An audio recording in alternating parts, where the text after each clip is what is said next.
It's fine. We can definitely roll through that again. I don't have to go to the beach or anything. Yeah, it's fine. It's fine. We'll go for round 2 if you guys want. Yeah. So another thing on the wide row is looking to finish, remembering to keep your joints stacked. You want to kind of finish with your wrist under your elbow and not like too far in and not like too far out. That's another thing I see a lot too. Yeah. And just doing that made my shoulder hurt, like having the dumbbell way out. Mm-hmm. So think about having your wrist in line under your elbow at the top. Good point. Good You point. want to finish with that. And that's a good reason to take video because you're not going to know if your wrist is in line under your elbow unless you watch back. You know what's funny, guys? And I was recording something. I was doing like a row last Sunday or something like that. And I was like, I don't record myself like that often anymore. And I was like, let me just do this because I hadn't done that move for a while. So I recorded on the first set and I'm like, I went and I'm looking at it when I was resting. I'm like, that was like not right. Like I was just kind of like going into my zone. And then I'm like, well, that's bullshit. So then I could go back in that second set and correct it to the right version, right? So don't be afraid to like take a quick like video just for yourself and look at it and be like, oh shit, I didn't realize I was doing that, and correct it right there and then. So I would definitely say that. Do we have any questions? Okay, and another thing, if you're watching the live or the playback, you're kind of coming in the middle. We'll go over everything again. So don't think we're just like randomly. Are we doing it live? Or are we going to make everybody go through these rows again? No one's allowed to leave. Yeah, you have to like round 2. All right. It's really up to you guys because that does cover those 4 basic rows. If you feel it's valuable for you to like stay on while we re-record this because we're numpties, then absolutely do. Or if you have questions, we'll hit your questions now and then you can. I think that's a solid plan. Yeah. If anyone has questions about anything about rows, different types of rows, anything you want to know, raise your hand, type it in the chat. Helen has a question. What's up, Helen? What's up, Helen? I'm just wondering about the legs because my dumbbells, when I get heavier, are bigger, and because I'm only 5'2", they hit me in the leg. Can I have that one leg back? Does that matter? I tend to like put my one leg back if I'm getting into those bigger moves. You don't want to have it so far back because then you're starting to kind of like lose a little bit. But like if you've got like a slight stagger, like if you look, Mary, like you've got a slight stagger there. It's not like massive, right? And even if I put a giant, like Mary, what dumbbell can I put in your hand? Like this one's bigger. This one's bigger. Okay, so let's like see where Mary like see how she's kind of like staggered like this, Helen, right? Yeah. She's clearing her knee. Yeah. There's like a slight stagger, not massive, but it's enough to clear that dumbbell so she's not kneecapping herself. So it's okay to get a slight one. Yeah. And I would also make sure like your hand isn't too far in, that you're keeping it outside of your knee too. And that's okay to do as long as you're keeping that elbow tight to your body. Yeah. And sometimes I do just whack myself with it on every rep and I just leave with a bruise, you know? So, yeah, it does happen. What else we got? Oh, was there another question there? Lat biased? What? Do it, Judy. Let's see. Cross the midline. Cross the mid. So the only one that you do not cross the midline of the body is lat bias. That is correct. Yeah. Yep. Sorry, it took us like 10 minutes to figure out how to read that, Irene. I don't know what the problem was there. Irene's like, oh my God. We pulled an Eric. We did indeed pull an Eric, but listen, guys, nobody tells the boss what went down, okay? Kind of like when you go to Vegas, it stays in Vegas. Okay. Yeah, we can't give him that satisfaction. Never, absolutely not. All right. Dead stop rows. I hit my thigh. Yes, you can stagger your legs on it. I do stagger on that one. Yeah, for sure. Because like you have to, because you're going to be going so much heavier on that one too. Yeah. Yeah. Yep. Perfect. Stagger away on dead stop. Stagger away. There you go. Anything else? I can't work the computer. It's not you. Oh, it's not me? No, I don't want to break it. This is a Linda. Yes. Maybe explain to people why we do some of these rows with like a chest support, or we do some of them with the cable machine? Coach Judy coming in clutch with the questions. Love it. All right. So when Mary's We talked about we this talked already. about that. Get out of here. So when you're doing the chest support row, this is especially good for somebody who needs a little bit more kind of like, you know, support for their back as well. You're going to take a lot of pressure off the back by having this chest supported variation. You might not, wait a minute, did we say you might not be able to lift as heavy because literally nothing else is moving apart from your back and your arms, right? So you might have a little bit less momentum. So the chest supported row, a lot of times, I know Mary does the same thing for like clients. If we're programming somebody that maybe has like some gnarly back stuff going on, I'm like, I'm more inclined to give them either like a Helms row or a chest supported row for those reasons. So with your Helms row, you are going to be able to like get a little bit heavier than you would on your chest supported row. But again, you're taking some pressure off of that lower back portion there, and you're able to just drive And you're reducing momentum because you're having to keep your head planted, where if you're just doing a row, you can kind of get a little body English in there and potentially move more weight, but it's also more stress on your back. So I don't do a lot of 2-arm bent over rows. It's not something I prefer like the one arm, Mhm. like, because I feel that you can just like be a little bit more detailed on that. Yeah, perfect. Okay. And then we have like a barbell row, Mhm. which is generally going to be more like strength based. You're able to load it up a little bit more. But it's also limited because you can't do all that stuff we just went over as far as target different muscles because of the fixed nature of the barbell. So it's more strength focused than it is hypertrophy focused because you're just not able to target the muscles the same way as you can with a dumbbell. So Perfect. Any other questions? Everybody's going to be out there row in their little boats. we love working back. It's my favorite. Linda love whenever I work out with her, she always ditches me on bench press to go do rows. So I need that back. All right, guys. Do we want to let you go, or do you want to go through round 2 of the recording? It's up to y'all. What's up, Helen? I was wondering, when doing the cable rows, if you feel it more in your upper arm biceps, what is like? It comes down to the grip.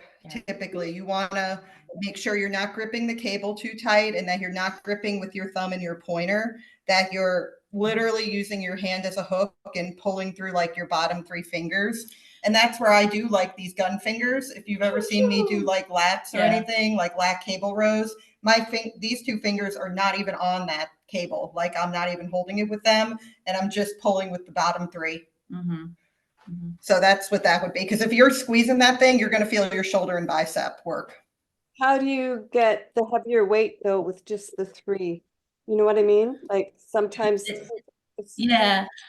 it's like with everything, Helen, you just have to like keep on building up that strength, right? It's like a lot of times we have to like walk that fine line between ego lifting and like making sure our form is right, but pushing ourselves enough.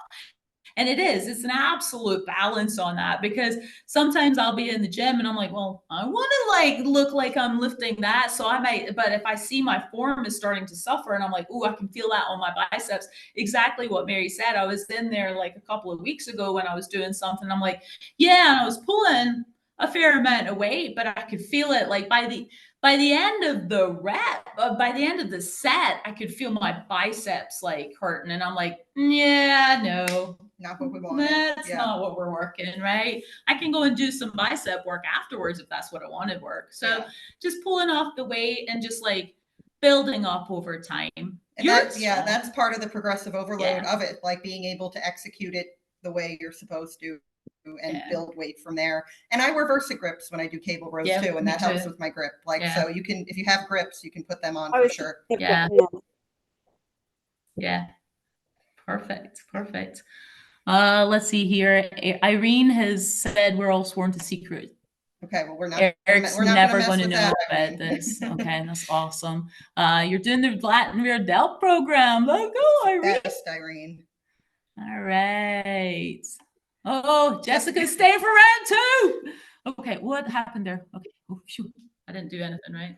Make me not do anything there. You're good. Okay, thank God. Don't worry about it. All right.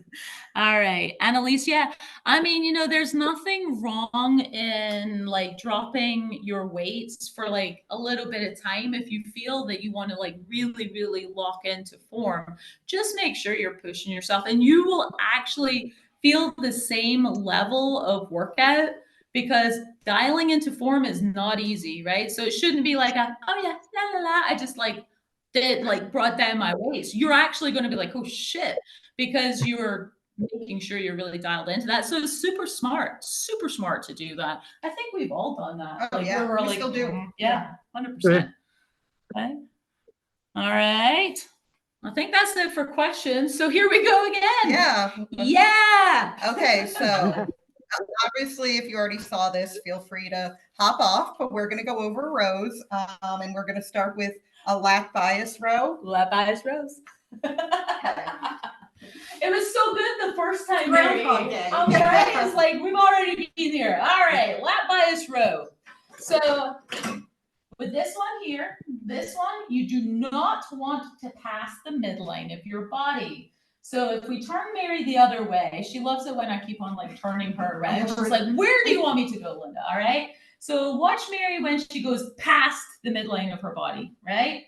This is not working her lat area. She needs to stop at the midline of her body, right? So this time she's going to stop.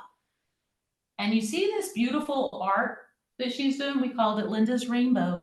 All right, so she's bringing that up and back, but she's not passing this midline there. And this is going to like turn on that whole lat positioning right here of her body. So absolutely beautiful job. The other thing too is she's keeping her elbow close to her body, right?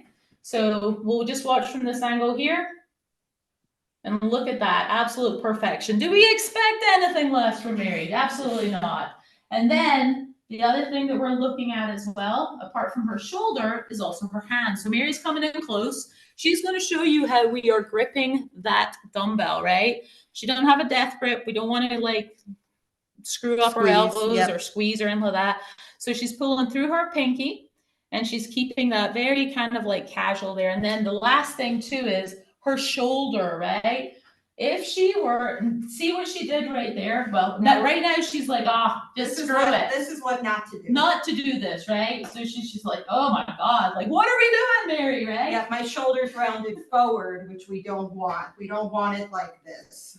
We want to tuck it back. See what she did? And then get it away from your ear. So absolutely perfect. And she's keeping this almost locked in stone, okay? So again, before she even started that row, she literally went like that and she adjusted her entire shoulder. She's like, my shoulder is now in position.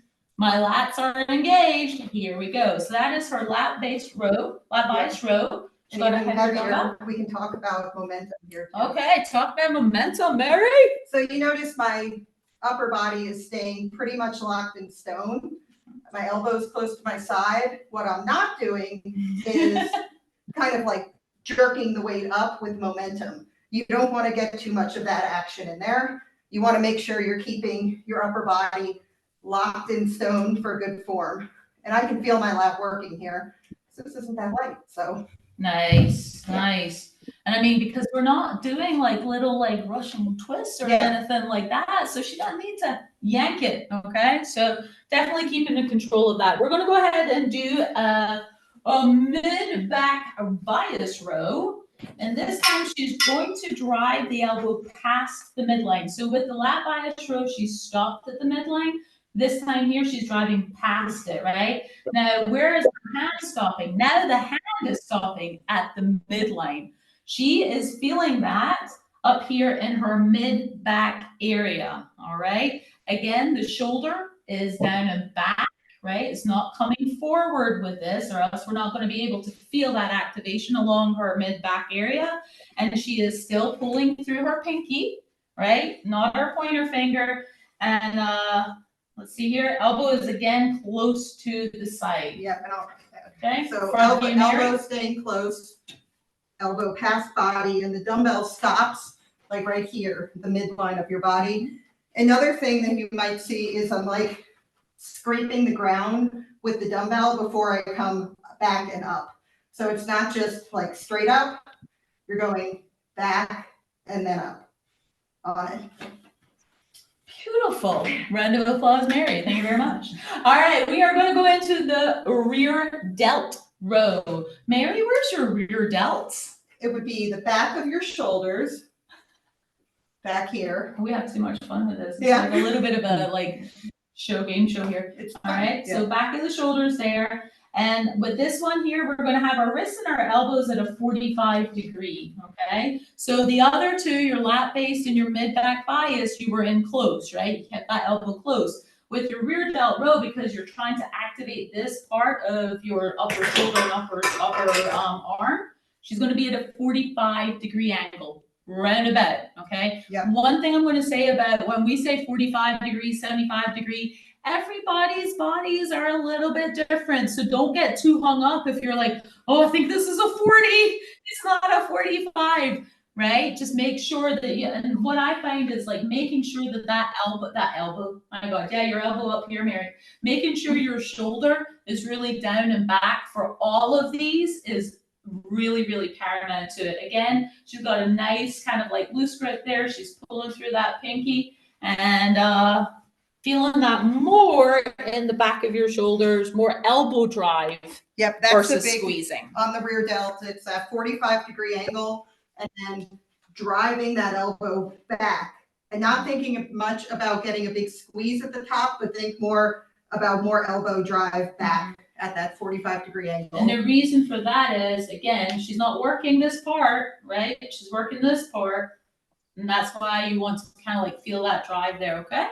All right, we are going to finish off with upper back, elbow wide, upper back, blah, blah, row. Upper back rows. Yep, targeting my upper back. Upper back. Yeah, there it is. So, In case anybody was wondering where that was. So this time we're going to go with a wider angle than we did with the rear delt rows. We're going with like a 75 degree angle. You see how it's like much, much wider. But again, Mary's shoulders are still not kind of like round and forward. She is still pulling through that pinky on this, and she's driving the elbow out and back, right? Yeah. Not out and out. Because Yeah. a lot of times we see people go like this. That's going to like mess this up. yeah, Okay. and something I see a lot on this is people kind of like initiating the move by like swinging their shoulder back. You want to initiate it by driving your elbow back and then get a squeeze in your shoulder at the top. So you don't want to like swing your shoulder out to the side on it. You want to start with that elbow drive. So that's something to think about on them. Another thing is when you're at the top, you want to try to have your wrist in line under your elbow and not have it like inside and not have it like too far outside. So you want to try to have wrist in line under elbow at the top. And that's a good reason to take a video so that you can, Great reason. yeah, so that you can see your wrist is directly in line under your elbow when you watch back on a wide row. And that's like, so when Mary's talking about, when we talk about making sure your joints are stacked, that's what she's meaning by that. That's what we're talking about, like making sure it's in line. They're stacked that way. Yeah, and another thing on them is on an upper back row, you do want to get a little bit more of a stretch at the bottom to really stretch those upper back muscles. So let that dumbbell almost feel like it's pulling you down a little bit before you drive that elbow out and back. So a bit more of a stretch at the bottom on them. And notice also that we're not like out wide at 90 degrees like this. It's more at that, is it 70 or 70, 75. 75 degree angle, more like around right there. Perfect. Yeah. Perfect. If we didn't record that, guys, we'll have to go for round 3. So we're really hoping that records. Then I'll never make it to the beach. Does Can I ask anybody a have question? any other questions before we send Mary off on the road? Can I ask a question? Yep. Brianna? Okay. So are there any cues that you can give yourself whenever you're trying to keep your joints stacked? So you might be able to be Cues. I think that, I don't know, Mary might have a different answer, Brianna. For me, it's always been videos, like just looking at myself, because then like I can start getting into muscle memory, right?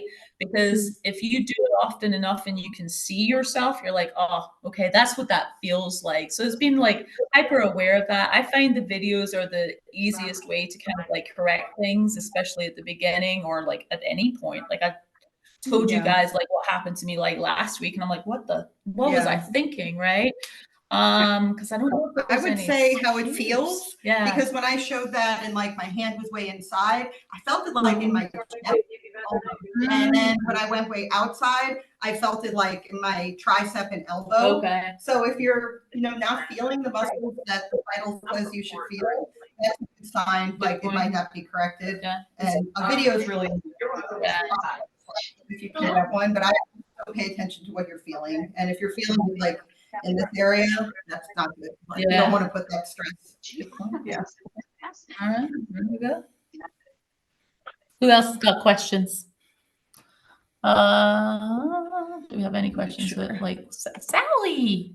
Does Sally have a question? You have a question, Sally? What's up? Or did she just join? Oh, there she is. Ah, yes. Yeah, that's so true, Sally. Like, just slowing down and focusing on that form. Like, yeah, we want to get in there and like crush it. Absolutely. Oh, little Kara, she's in there. You got Kara your just set. got here. Well, she had a surgery yesterday and Aw. she had a surgery today. Look, she's in the hospital. She's probably high as a kite, right? She's like, no. But yeah, like slowing down. And here's the thing, guys. The other, like, for me, there's some moves that I'm like, oh yeah, I can just like get into this and be like super, super, heavy or productive or like just like have a good time. It doesn't mean that I can't pick one or two exercises from that particular day or that particular week's workout to like back it off, right? We don't have to like be PR across the board and little green arrows across the board if you're working on something. So if you're working on, let's say you're working on a rear delt row, but you have another, like maybe you've got like bicep curls, right? Or I don't know, like whatever, chest press, whatever it is, right? On that day. And you want to crush it on those, but you're like, I'm working on form on this one here. You can back off of it. Okay. But I love that, Sally. Lauren Reeves is a very smart girl. Listen to Lauren. Listen to Lauren. Listen to Lauren. Cool. Cool. Any other questions? Well, All right, guys. we're recorded. We're good.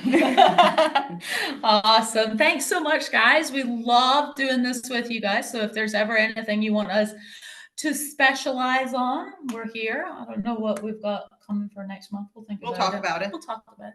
I'll come up with something. But if you guys have anything, let us know. All right, guys. Thank you all for See being ya. here. Bye.